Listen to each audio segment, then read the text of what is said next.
Merci beaucoup. Monsieur Vaspart. Oui, Monsieur le Président, merci, Madame la Ministre.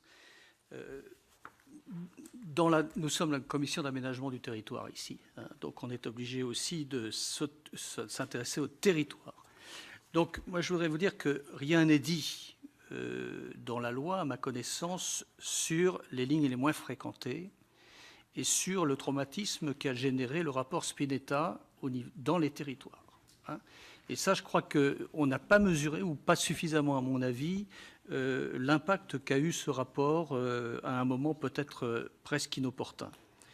Je voudrais rejoindre également ce qu'a dit mon collègue tout de suite sur le risque dans la mise en concurrence de ne pas trouver d'opérateurs sur les petites lignes.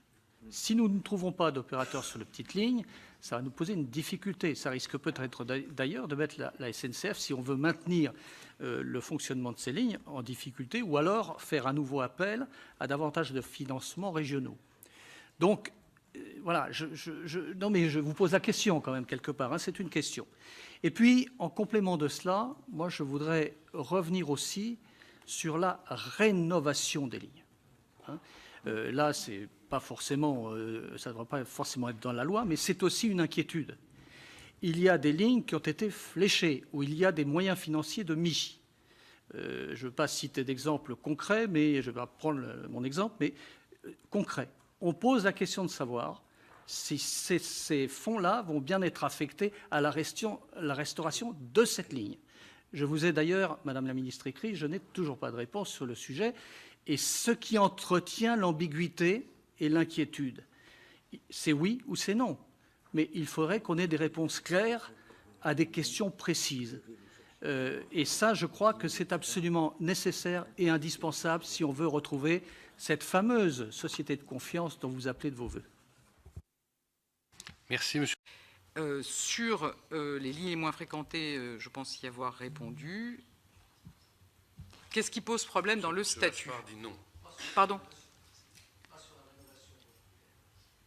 Qui est dans les contrats de plan? Oui.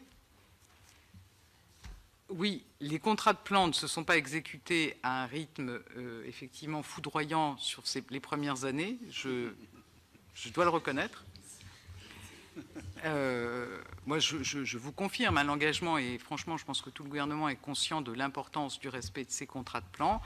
La loi de programmation des infrastructures permettra aussi, Monsieur le Président et Monsieur Dagbert le savent bien, Monsieur Cornu aussi,